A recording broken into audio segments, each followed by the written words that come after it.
U.S. Modernist Radio is part of DesignNetwork.org, exclusive architecture and design podcasts reaching creative listeners worldwide. I'm Allison Arias. I'm the Director of Communications at Replica, a data platform for the built environment, and you are listening to U.S. Modernist Radio. Mama don't allow no architecture around here. Mama don't allow no architecture around here. Oh, I don't care what Mama don't allow, gonna draw mine modern anyhow. Mama don't allow no architecture around here. Welcome to U.S. Modernist Radio, where we talk and laugh with people who enjoy, own, create, dream about, preserve, love, and hate modernist architecture, the most exciting and controversial buildings in the world. Remember our show a little while back on Seattle Modernism with Jim Olson of Olson Kundig? Well, before Jim Olson and Tom Kundig came along, the Pacific Northwest had architect Paul Hayden Kirk creating amazing modernist houses. Joining us today is Dale Kutzera, the author of Paul Hayden Kirk and the Rise of Northwest Modern. Later on, we'll travel in time back to 1961 in the Rat Pack. Martin, daughter of one of the coolest dudes ever, singer and actor and producer Deana Martin. And now, proud of his ties to another famous crooner, here is Mr. Modernism, George Smart. Hey, thanks, Tom. In mid-1961, my mom just couldn't believe it. Her son was likely to be born, plus or minus a few days, on the most celebrated holiday in December 12th. Huh? Sorry, Christmas. Sorry, Hanukkah. Uh-huh. Ann Smart was a devoted Frank Sinatra fan, and Frankie's birthday was on the 12th. It was a cause for celebration for her for decades. She loved him from when he was just a member of the Tommy Dorsey Band in 1940. Growing up without a father and with an overprotective mother, my mom still managed with her best friend V to make it to Frank's appearances all up and down the East Coast. That was a big deal, as going Thelma and Louise by themselves was an act of bravery in those days. I'll bet. My mom later got a job with WPTF Radio in Raleigh, the largest AM station in the state, where she was on the air several times a week and could listen to Frank, Deana Martin, Sammy Davis, Tony Bennett, Perry Como, Andy Williams, and a host of other crooners every day. Then came 1961, and the Smart Child was indeed born on Frank Sinatra's birthday. I think there was a star in the East. I believe that was New Jersey. 3 wise guys showed up from Hoboken. My mom was thrilled, and sure enough, within a few years, my mom put me in the Raleigh Boy Choir, which I remember most for the graham crackers and juice they served us, or withheld from us like crack, to keep everyone quiet between songs. We were just angelic until a few years later when our voices sound more like hungry, injured birds, also on crack. Yeah. My musical career took twists and turns, much like driving drunk on a flooded mountain road at night, and by 15, I tapped out. It just wasn't my thing. And by then, my mom had lost interest in that particular encouragement. Now she wanted me to be a lawyer. Of course. Besides, Frank Sinatra was in his 60s and never sounded better. When he died 20 years later, just a few years before she did, I saw her crying and attempted to sing My Way, which did not go well at all, but we both ended up laughing. That's the point. U.S. Modernist Radio is underwritten by Wendy Robineau and Don Beskin, and by Modernist realtor Angela Roll. In a timeless adventure that we are completely making up, realtor Angela Roll grew up in Estonia, the daughter of a former ambassador wrongly accused of spying on next-door Lithuania.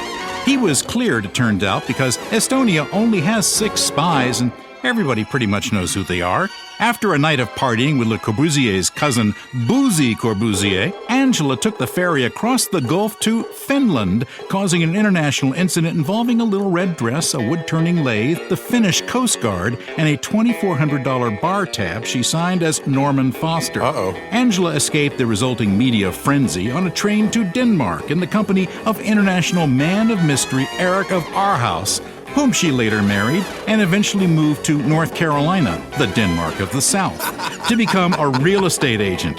Specializing in modernist houses, Angela advises buyers and sellers on everything from appropriate renovation to shipping a wood-turning lathe from Helsinki. Reach her at angelaroll.com. That's ROEHL, or call her at 919-995-0550. Thanks, Tom. Architect Paul Hayden Kirk's houses and buildings in Seattle are as prized today as they were 50 years ago. Despite limitations from polio, he got his architecture degree from the University of Washington and by 1939 started his own practice, designing homes for his older builder brother, Blair. That's a lot of B's.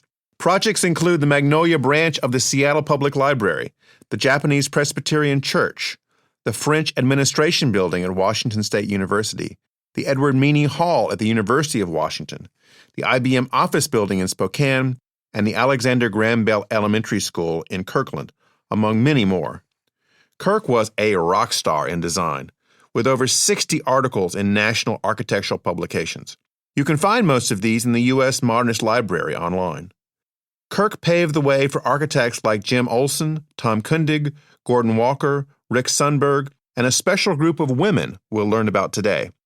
Author Dale Kutzera studied journalism and film at the University of Washington and then worked as a screenwriter, with credits including Strange Frequency, Without a Trace, and the satire Military Intelligence and You.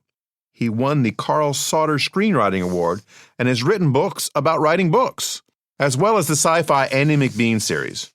Welcome, Dale. Hello, George. Nice to be here. Well, thank you for joining us. What's life like in Seattle? I know you have a few thoughts on livability out there. Well, Seattle has changed a lot over the years and a great deal over the last just even 10 years. It really started to change when Amazon moved to the South Lake Union area. Their growth, of course, has fueled just a remarkable growth in Seattle. I mean, we led the nation probably for the last 10 years in the number of cranes standing over our city, one building after another being built. Of course, we've added hundreds of thousands of people to the population of the area, and that's had a lot of knock-on effects. Knock-on effects in terms of housing costs and homelessness and also just the kind of architecture that's being built today. Very different from Paul Kirk's day. Now, are you getting that epidemic of these 5-story gray buildings that get put up that are wrapped around a parking deck? We've got dozens of those in this state. They all look the same and they're terrible. Yeah, up here it's interesting. When I moved back, I started to see all these buildings that were covered in what is essentially a cement board panel system. And they're just big boards. They can be, 3 by 5 feet or 4 by 6 and into a grid of metal brackets. And it was very strange to see all these townhomes and apartment buildings. Usually I think they call it 5/1 construction up here, where it's 5 wood-framed floors of housing over the reinforced concrete base. And of course, all those 5 floors, they're all being built to the absolute allowable square footage because everyone wants to maximize their square footage. So these are all big boxy buildings, and they're all covered with this, cement panels. Of course, I think it looks terrible. I think it makes the whole building look like it's covered with painted tar paper in a way. Do they have windows? Oh, yeah. There are windows, and some of them have little balconies, but the desire to cut up the interiors into as many studio apartments as possible leads to a real kind of cookie-cutter exterior. So there's really not a lot of real great architectural moves to any of these buildings.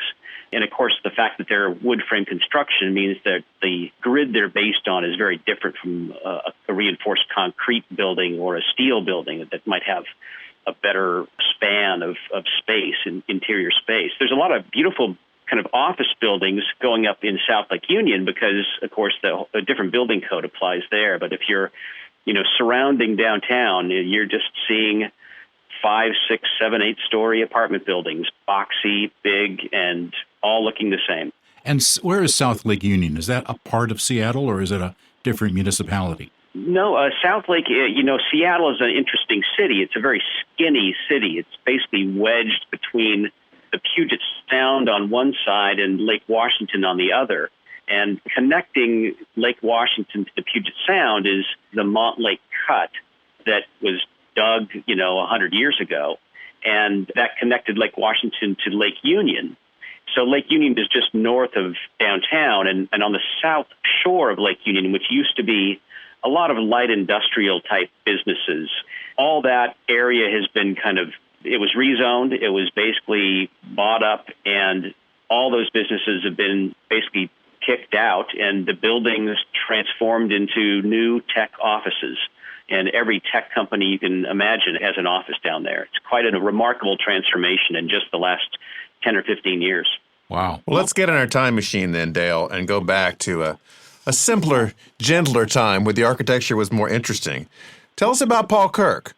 Well, it is kind of a wistful visit down memory lane. It's the Northwest that I grew up in, and it was a real booming post-World War II land where the economy was picking up, and of course, the housing market was picking up as well.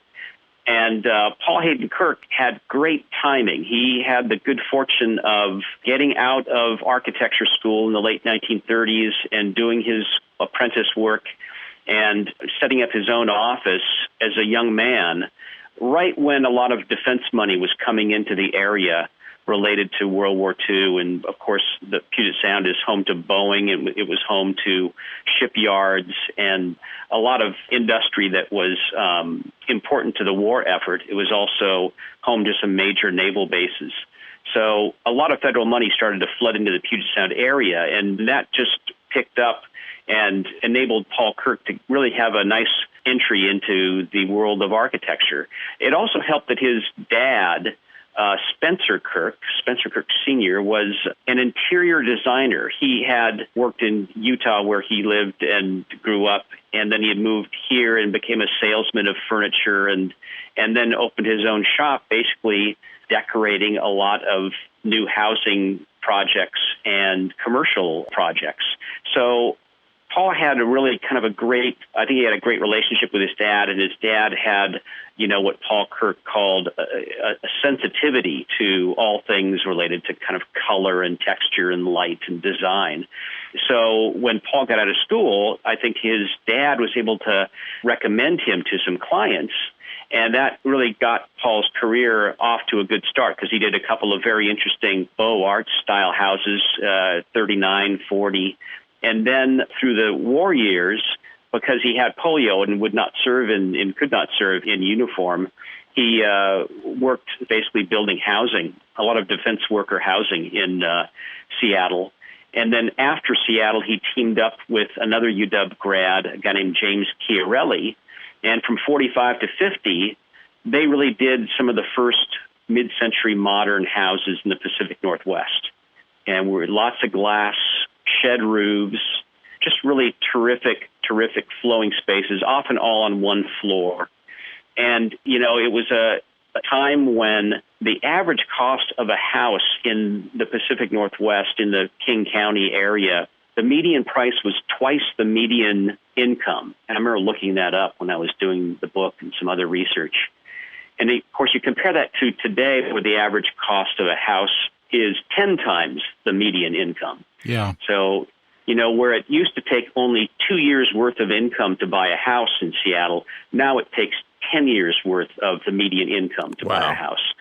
So you can imagine that really it was a great bonanza. They had built the 520 and I-90 bridges across Lake Washington, and that opened up the east side, Bellevue, Redmond, Issaquah, all those places. It was just virgin land. It was all farmland, beet farms, and all kinds of things. And so the acreage was cheap, and people could live on the other side, on the east side, as they call it, across the lake. And the average college grad, the average professional could buy a piece of land and hire an architect and build a house and do it for probably, $10,000 or $15,000. How was the reception, Dale, of the community to modernist architecture? Did they like it, or did they get out their pitchforks and torches like some other places? In talking to some of the old timers in researching this book and some old clients and so forth, there were a lot of cases where the previous generation was scratching their heads as this new strange-looking boxy thing was going up, down the block. But in most part, it was really embraced because it was a more professional crowd, often coming out of the University of Washington and often working in the the industries here in Seattle, Boeing in particular, and a lot of the medical and educational communities. They were all really open to it. And I think part of that was that Paul Kirk and the other Northwest modernists that kind of came after him were really marrying that kind of clean modernism that we all love with the use of wood and a kind of woodsier style of design that had a lot of Japanese influences to it. So it was very interesting. It was very clean, but at the same time, it was rather warm and very kind of human in that regard. It wasn't the real clinical kind of stuff that you might, someone might look at a Richard Neutra house and think, wow, that's really so precise and machine-like that there's really no warmth there. I find them beautiful, but some, may see that as being a little too sterile. But with Kirk, and the use of wood, and he always insisted that his wood be stained and not painted. And so that, I think, really warmed up modernism for the Pacific Northwest. Now, your book includes the story of 5 Seattle women credited with promoting Northwest modernism. Are any of them still around? Sadly, no, none of them are still around. But it is interesting to look back and to do the research and to see how modernism was embraced in the Northwest. And it kept coming back, coincidentally, to several women. The road to being an architect was probably not open to them at that time. And yet they were really essential to kind of spreading the gospel of modernism here in the Northwest. You have to consider that in the Pacific Northwest, back in the day, it's like the center of the world now for a lot of people. But back in the day, it was a very secluded off to one, the far upper left corner of the nation. People on the East Coast and in, Los Angeles, they really didn't think much of Seattle. It was basically just Boeing, right? And the Space Needle and the World's Fair and, all the tech and Starbucks hadn't come along yet. No, none of that had come along. And before the World's Fair, I don't think many people had learned about Seattle. I think that before the World's Fair, a lot of people probably thought Seattle was somewhere near Alaska. Yeah. They probably couldn't even find it on a map. They knew that there was a lot of airplanes, and the population of the city grew a lot after World War II because there was a lot of people came through Seattle on their way to the Pacific Theater. And when they got out of the service, many of them were let out of the service here in Seattle, and many of them stayed.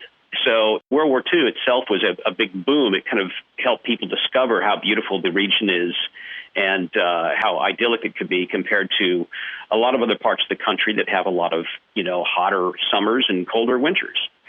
So Seattle was pretty sleepy back then. Well, let's get back to these 5 women. Who were they, and what were some of the things that they accomplished? Yeah, I'd say the first one that probably came along was a woman named Hope Foote, Foote, kind of a funny last name. But she was an interior design professor at the University of Washington. And I think that really most of the architects, of Kirk's age and later that came through the program, the architecture program, did take classes from Hope Foote in the interior design department. Hope Foote was very instrumental in stripping down the kind of traditional Beaux Arts interiors, and she was very interested in clean, simple, easy-to-maintain interiors. So that was really fit in with all the modernist movement that was going on in the 1930s.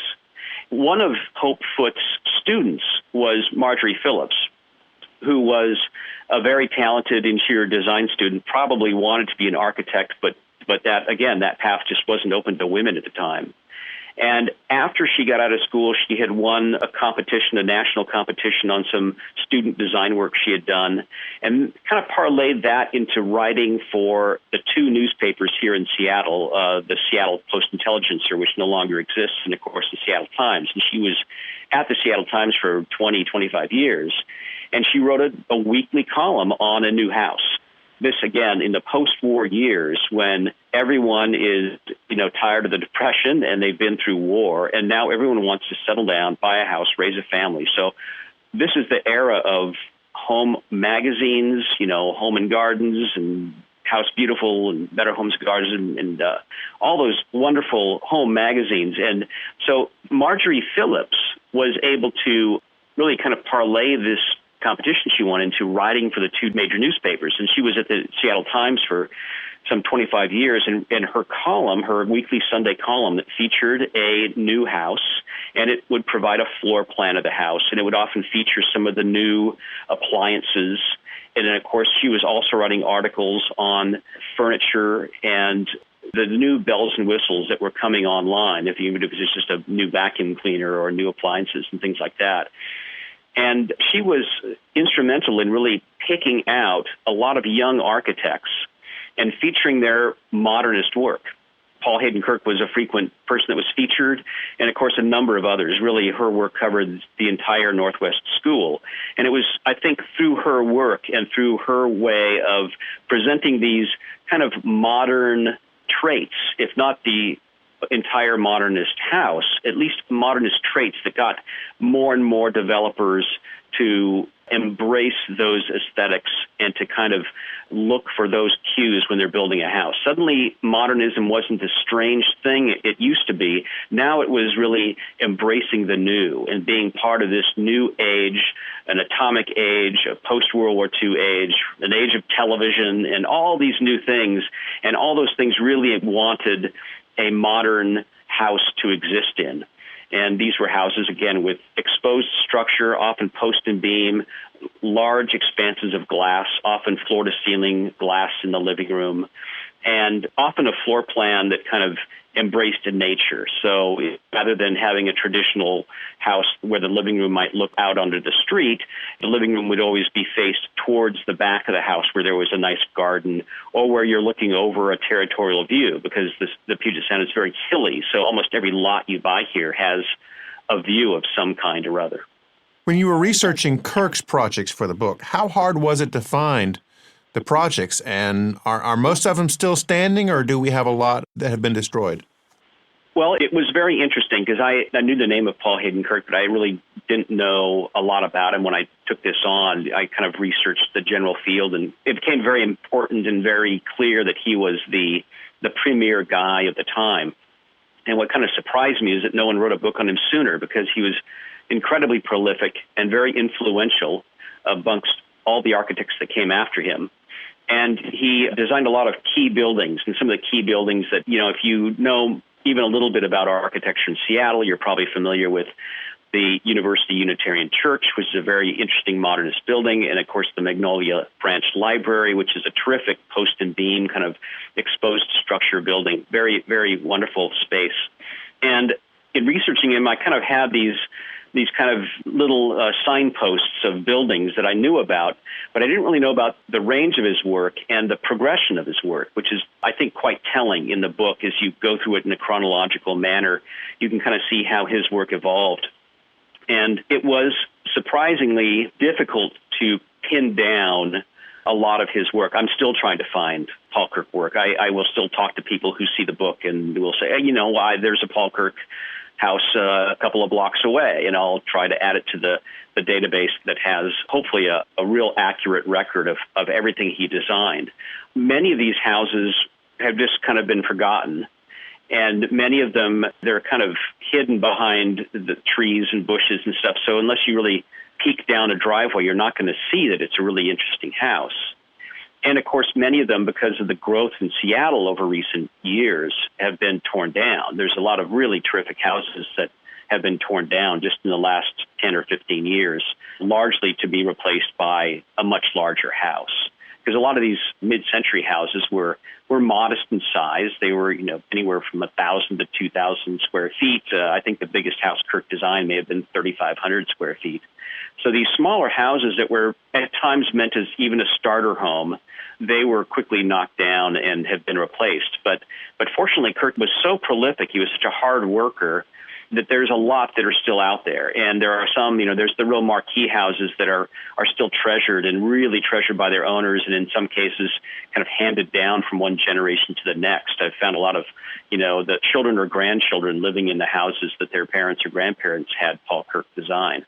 So it's a bit of a mixed bag. You have some people really cherishing their Paul Kirk house, and on the other hand, you have, in many cases, newcomers coming to the region that really, don't embrace that aesthetic, or they want to have a more imposing architectural aesthetic. So they'll build something that's, a bit bigger and grander, and with masonry and a lot of more deluxe materials. And knocked down one of his houses to do it? I hope Oh, not. yeah. There was a terrific house, on Lake Washington, and it was a grand house. And I thought, that has to still be there. And I found out that they tore it down just 2 years ago. About how many houses do you think he did in his career? Can you? Oh, I'd have to say it's in the 500 area. Wow. Yeah, it's really up there. And of course, some of those were stock plans he did. So you might see there's a whole, he called it the series homes. So there's series 100, series 200, and so on and so forth on up the numbers. And the series 300 houses were really nice and very successful. And so there's several of those built. There's a lot of them built on the east side and on the west side, and even over across the Puget Sound on the peninsula in Bremerton. It's a very flexible plan. So, and because he designed that and then gave it to a builder, and the builder went out and kind of sold it and built it, there's really no telling how many of those things there are. Right. Because only the builder would really know. None of those materials are in Paul Kirk's archive. And he did the same thing with medical clinics. Of course, that was the other kind of big mainstay of his business, was designing these beautiful little medical clinics for the suburbs. And he designed many, many of those, and also had stock plans that a builder would take out to clients and sell them on. So I believe there are even Paul Kirk clinics down in Los Angeles. I've yet to find them if they still exist, but there's records of this builder having built all up and down the West Coast. We had on architect Jim Olson a while back. He's one of the most famous and successful architects to come out of Seattle, and he did the foreword to your book. Did he know Paul Kirk? I believe he did meet Paul Kirk on occasion. The interesting story that he tells is that when he was, a teenager and very interested in architecture, and I believe in your interview with him, he mentions the house that his family owned down south on the Key Peninsula, and how he designed a little addition to that house and has kind of added on to it ever since. And just a couple of doors up the coast is a Paul Kirk house, a beautiful house, the Defoe house. And it was on the cover of Sunset Magazine, and it's been in a lot of books. It was very awarded at the time. And, of course, Jim Olson was able to watch the house be built and occasionally talk to Paul Kirk, when he visited the site. Apparently that house had a really great impact on Jim Olson, who really liked the way it was put together. It was a very rational house. It's a lovely house. And it's such a part of the beach that it's set on that it just feels incredibly natural there. And, of course, it's a wonderful house to be in. I was able to talk to the current owners and be able to visit it. And it's a terrific, terrific house. And happily, because it's, well away from the boom of Seattle, happily it's still intact and incredibly well preserved. Now, this is your first architecture book, right? Yes, it is. So with your background in writing and screenwriting, what led you to choose Paul Hayden Kirk as a topic? Well, yeah, it's kind of a bit of a story, but I grew up in the Northwest, and then I moved to Los Angeles after getting out of college, and I worked in the entertainment industry down there. The first job I had, though, was with the J. Paul Getty Trust. And the Getty at the time was building the Getty Center in Malibu, designed by Richard Meyer, and the Getty Research Institute, for whom I did a lot of marketing and public relations work. They were collecting all kinds of architectural materials, any kind of materials related to the Bauhaus or Italian Futurists or anything like that. If they could find an archive, they'd buy it, because they were assembling this really wonderful library of architectural resources. And, of course, living in Los Angeles, I was surrounded by the kind of architecture I'd never really seen before, having grown up in the Northwest. I mean, there's just off the hook in L.A. There's, Frank Lloyd Wright and Richard Neutra and Lautner and Gregory Ain, and there's all kinds of wonderful, wonderful architecture all over, and it's all very well documented. There's always interesting books I could read or lectures I could go to, museum exhibitions. So I was getting hit with architecture at work and at play and from every direction. It became a real interest and very much a hobby of mine. And when I moved back to Seattle, I was kind of surprised to see that there really wasn't much written about Seattle's mid-century work. There are a few books, but really nothing terribly significant. And oddly enough, nothing on the the premier guy at the time, Paul Hayden Kirk. So I talked to some people who are knowledgeable about architecture in the area, and I talked to some professors at the University of Washington, and they were all rather encouraging. They said, well, no one's done this. If you're already kind of eager to research it, you should just go write something. And so that's what I did. I just kind of gradually started to look at the issue and to see what was available and what was out there. And there is a great collection of Kirk's drawings at the University of Washington. There's a lot of beautiful pictures by another influential woman in the region, Phyllis Dearborn, who was the photographer, the premier architectural photographer of the times. So I thought, well, this will be an easy thing to put together. Of course, that's famous last words, because it was actually very difficult because, unlike any architect of Southern California, where everything's very well documented and people have already written books, so everything's rather processed and easy to gather information on. No one had written about Kirk, so everything was really, I had to track down everything and try to interview as many people as I could find and find as many interviews and quotes with Paul Kirk as I could find. Obviously, he passed away in 1995. So it was a real treasure hunt trying to dig down enough information and locate the houses and find not just the greatest hits of his work, but really look at the whole output and really look at the trajectory of his work in a chronological fashion. And I think there are over 100 projects featured in the book.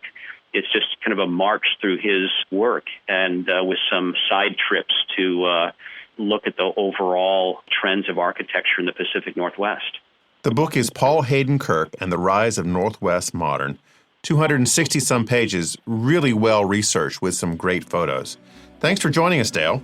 Oh, you're very welcome. It's been a pleasure. I thank you for all the help that your website has been. You guys have a fantastic website of magazines that I dove into frequently. Glad to hear it.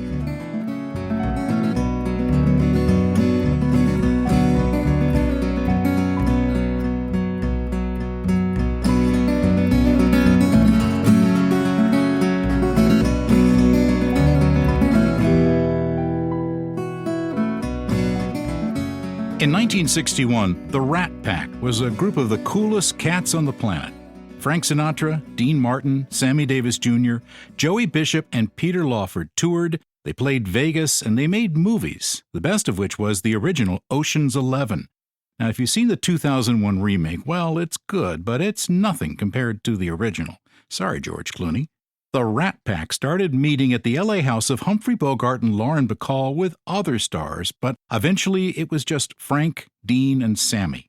They captivated audiences for a decade, and later Dean Martin would draw on them and their many friends for the hilarious Dean Martin Celebrity Roasts you can see on YouTube. Watching Don Rickles and Foster Brooks and Bob Newhart yuck it up with a panel of clearly inebriated stars is still hilarious. And we are over the Moon River here today to have Dean Martin's daughter, Deana Martin, on the program. She followed her dad's footsteps to pursue a career in music and acting and starred on Broadway in plays such as Star-Spangled Girl, Wait Until Dark, and The Tunnel of Love. She's appeared on TV many times and has a very popular Friday night show on the internet. Her album Destination Moon offered a distinctive take on jazz and pop classics, including True Love, a duet with her father. Her latest album, Swing Street, includes some of the best Hollywood musicians, and she's also an airplane pilot. Deana and her husband, John, live in Beverly Hills and Branson, Missouri. Welcome, Deana. Well, thank you very much. What a very nice introduction. Well, Deana, before we get started, I got to ask, why Branson? Did you build a theater there at some point, like Jim Stafford or Tony Orlando? I think you'd build like a theater in Palm Springs. I should have, although it's a little warm there. True. I love That Palm is Springs. true. We have the house there on Via Monte Vista. I remember going there, of course, all the time, especially at Easter. Easter time, it was just so much fun there. But Branson, we got a place in Branson because when I was doing my Christmas album, White Christmas, I had wanted Andy Williams. He actually agreed to do a song with me, a duet with me, on my White Christmas album. I came here to talk to him, and you know what? It was when I came to visit Andy Williams, when we came here, we went to the Moon River Theater because he was doing a show, And it was just so beautiful. And he said, well, why don't you move here? There's a house, across the first fairway here that's for sale. He ended up doing the recording with me, and it was the last recording he ever made. And it's absolutely beautiful. Oh, wow. It's absolutely beautiful. You have to listen to it, because at the very end, I say, well, Merry Christmas, Andy. And he says, Merry Christmas, Deana. And I want to die every time I hear it. It's just so, we always hear him singing. But when he's, Merry Christmas, Deana, it's very special. That's and Christmas sweet. is coming up. Yep. So that's why we have this house here. My husband thought I was nuts. But it's, we're right on the golf course. And, so it's nice. The people are very, very sweet here. And it's quiet. Oh, yes. Branson's a really nice place to live. Yeah, it is. Now, Deana, when did you first perform on TV with your dad? Was it in 1966 on one of his specials? Yeah, I'm pretty sure it was so maybe it was before that. It was when I was recorded my first record, with Jimmy Bowen and Lee Hazelwood. It was country. So it had to be 66, I would think, the first time I was on with Dad. And then we had the great Christmas special with my Uncle Frank Sinatra. I think even Uncle Sammy Davis Jr. showed up. So all in the family. All in the family, absolutely.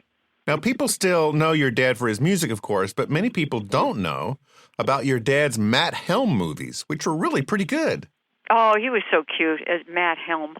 He really was. And, the way he wore the little turtleneck and the blazer, he was so fantastic. But he was a fabulous actor. When I think about some of those movies he was in, like The Young Lions with Marlon Brando and Montgomery Clift, he was brilliant. And Rio Bravo, I'm still upset that he wasn't nominated for Best Supporting Role. He was magnificent in that movie. And also in Ada Dallas and Some Came Running with Uncle Frank and Shirley MacLaine, he did some incredible acting. But he was cute as Matt Helm. Yeah, how many of those did he did? Like 4 or 5? I think 4. I think they were slated to do 5, and I don't know why they didn't do the last one. But they were always just, fun to see, and I would go down and visit him on the set. He had fun doing them because he didn't have a lot of lines, but he had a lot of double takes. Oh, sure. Oh, yeah. He loved doing that. And he was just, he was a doll. So, and I'm trying to think what years that was that the 60s, 70s? Let me see. That was 60s. I think he did one a little bit later on. Yeah, I think so. Yeah, I think so. I bet he was a blast of the craft services tent. Oh, yeah. Holding he was court. a blast. He was a blast everywhere. And I know at home at 601 Mountain Drive, so I had 6 brothers and sisters, and, the big house on Mountain Drive, and it was a beautiful, beautiful home. But he would come in. He was home every night. If he wasn't, in Las Vegas doing his show at, one of the fabulous casinos there, and if he wasn't making a movie, he was home every night, for dinner, like 5:30, 6 o'clock. You would hear him walk in the back door because he didn't have tabs on his shoes, but there was something. You could hear him walk in. He'd walk into the kitchen and get a piece of Wonder Bread and put a little butter on it and walk into the den in the living room and kiss us. Then he'd sit down at the bar with my mom and have a cocktail, and he'd have a little drinky poo. Of course, now on my show, and so on my show on Fridays, I have a little sippy poo. Do you have the Wonder Bread and butter? No. Okay. Yeah. No, but I still remember that loaf of Wonder Bread. It was white and had those like little circles on it with blue and red and green. Oh, sure, yeah. Oh, yeah. And he would just fold it over. I'm thinking, here he is. He just liked that. That was his little snack. Then he'd go down and have a half hour or an hour with Jeannie, our mom, and they would talk over what happened during that day. And then we would come in and bug him, and we'd have dinner. It was a great place to grow up and have all these people. I would come downstairs sometimes, and it's Sammy Kahn sitting at the piano writing parodies for my dad. Yeah. Yeah. I've sewn a costume to her face. Yeah. Just really cute things. So, I was very blessed to learn from the very best about music and and style and class, because they were all classy. It was just a thrill for me to be around them. Imagine Christmas Eve, I'm sitting there with Rosemary Clooney singing Have Yourself a Merry Little Christmas. It was just mind-boggling how fantastic my childhood was to be able to sing with these incredible people. So I learned well. I learned from the best. And we're going to hear a little bit of that now. This is Deana singing Beyond the Sea It was a French hit written about the ocean, but Jack Lawrence rewrote it into an English-language love song that was huge for Bobby Darin in 1959, reaching number 6 on the Billboard 100. It's been covered by George Benson, Robbie Williams, Barry Manilow, and of course Kevin Spacey playing Bobby Darin in the biopic. Here's Deana with Beyond the Sea from her album Destination Moon.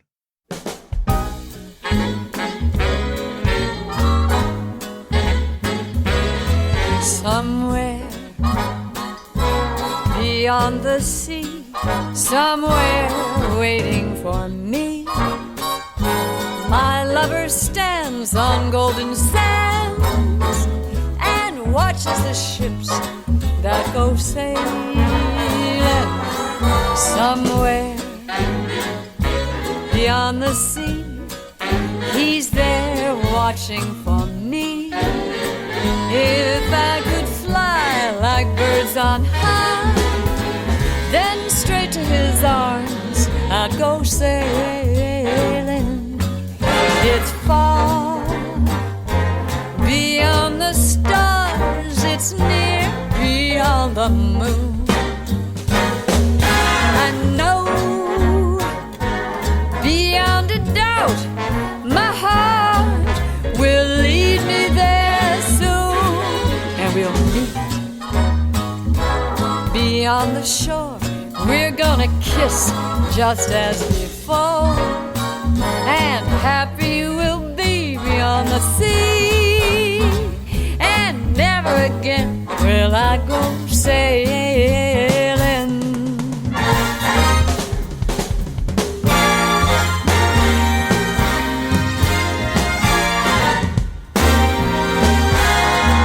I know beyond a doubt my heart will lead me there soon, and we'll meet, I know we'll meet beyond the shore. We're gonna kiss just as before, and happy we'll be beyond the sea, and never again will I go sailing. No more sailing, so long sailing, bye-bye sailing, goodbye aqua, no more sailing.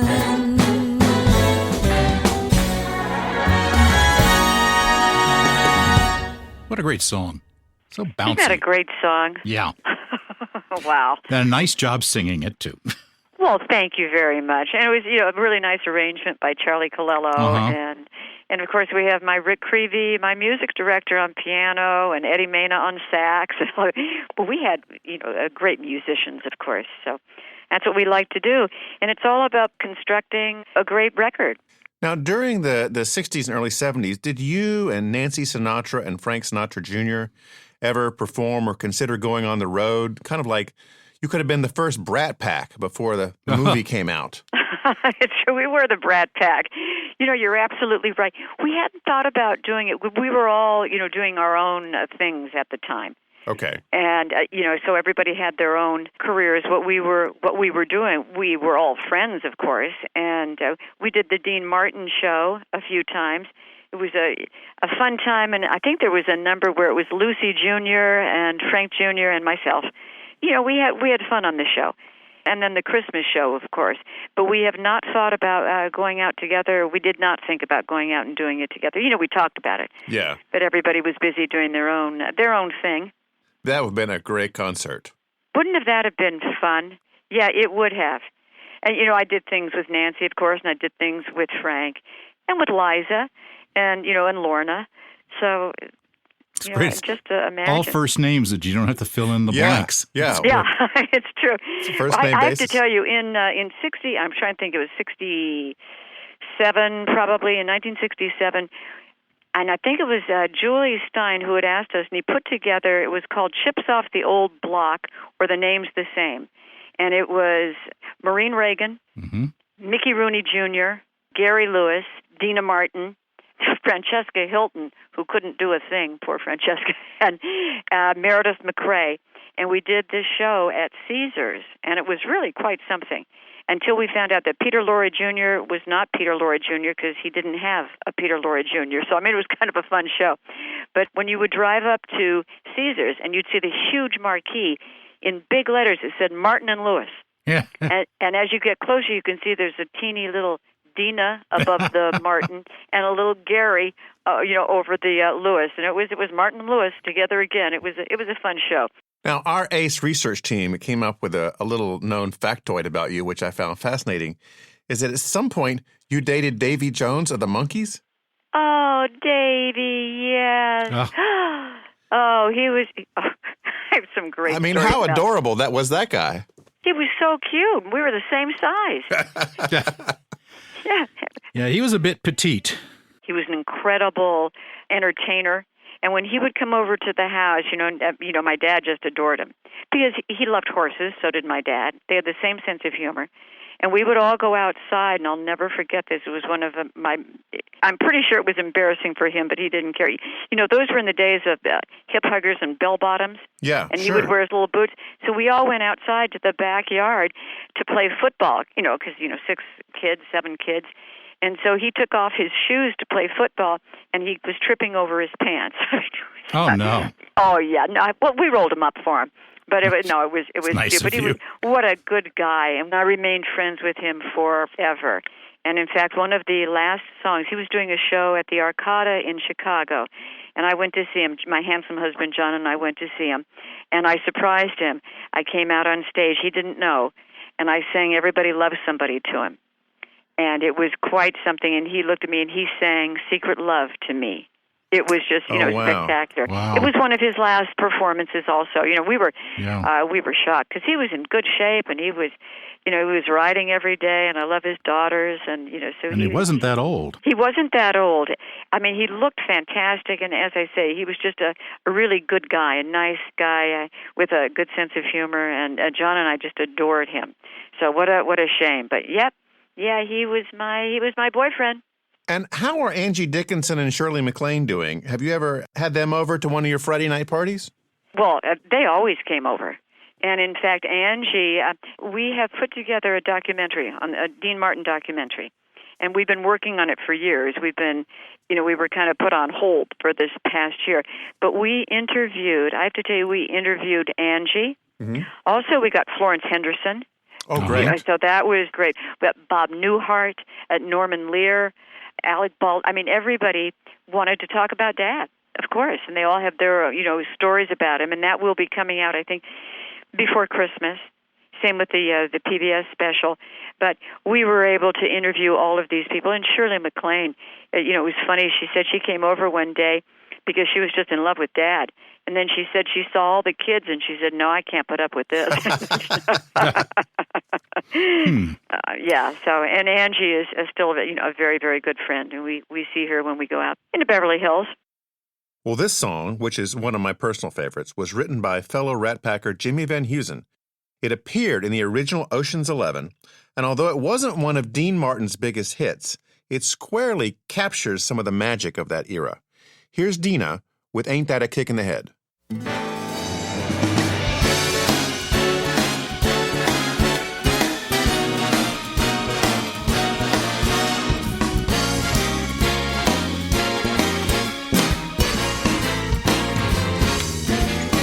How lucky can one gal be? I kissed him and he kissed me. Like my daddy once said, ain't that a kick in the head? The room was completely black. I hugged him and he hugged back. Like the sailor said, quote, ain't that a hole in the boat? My head keeps spinning. I go to sleep or keep grinning. If this is just the beginning, my life is gonna be beautiful as sunshine enough to spread. It's just like the fella said. Tell me quick, ain't love a kick in the head?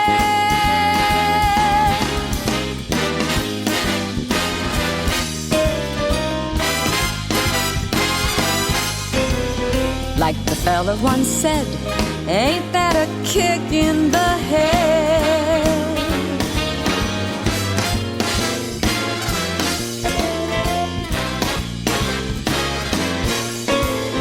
Like the sailor said, quote, ain't that a hole in the boat? My head keeps spinning, I go to sleep, I keep grinning. If this is just the beginning, my life is gonna be beautiful. He's telling me we'll be wed. He's picked out a king-size bed. I couldn't feel any better, or I'd be sick. Tell me quick, I love a kick. Tell me quick, I love a kick in the head.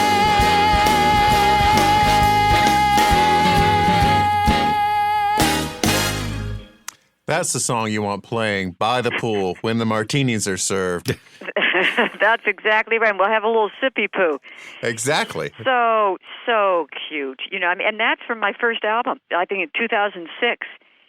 But boy, you know, to have Uncle Frank and Uncle Sammy and all those people, you know, that I grew up with and, you know, would hang out with. It was just quite something. But Sammy Kahn and Jimmy Van Heusen writing that song, and boy, it's been in everything. You know, when I think about it, it's in commercials, and it's just, you know, I can't tell you how many people use that as their wedding march or something. You know, they're getting married. It's really quite a cool song. Deana, where can people find your Friday night parties? Oh, go to DeanaMartin.com. And, you know, so they can, you know, find it on Facebook or YouTube. Now, Deana is Dean with an A. It's DEANA, Martin.com. Some people put in 2 N's, but that's kind of like Deana. Yeah. But this is Dean with an A. And, yeah, go to my website, and they can, it's a fun website anyways, you know, because I have a lot of things on there, but they go to Facebook, Deana Martin Facebook, and I also have, I think I have a Deana Martin Memories Are Made of This Facebook page. You know, that's from my book, Memories Are Made of This, Dean Martin Through His Daughter's Eyes. But they can find it. Just make sure they spell my name right, and they'll find me. That's DEANA. Hey, thanks so much for joining us, Deana. This has been a blast. I really appreciate it. Thank you very, very much, and I'll be listening from now on. Thanks for listening. U.S. Modernist Radio is underwritten by Wendy Robineau and Don Beskin, and by Modernist realtor Angela Roll. Okay, Tom, close us out. Visit usmodernist.org's massive archives to listen to past shows, discover documentation of 8,000 significant modernist houses, and access 4 million pages of classic 20th century architecture magazines. U.S. Modernist Radio is produced by Soundtracks Recording Studios in Raleigh, North Carolina. Our theme song was performed by George Smart and Robinson Earl. Rogue archivist Carrie Cesarino researches guests while encouraging her daughters to enroll in the Capital City Girls Choir. She's hoping for another Taylor Swift. And the cycle of life continues. U.S. Modernist Radio is a production of Modernist Archive Incorporated, a non-profit educational archive for the documentation, preservation, and promotion of modernist residential design. I'm Tom Guild. George and I'll be back soon with another Ain't That a Kick in the Head edition of U.S. Modernist Radio.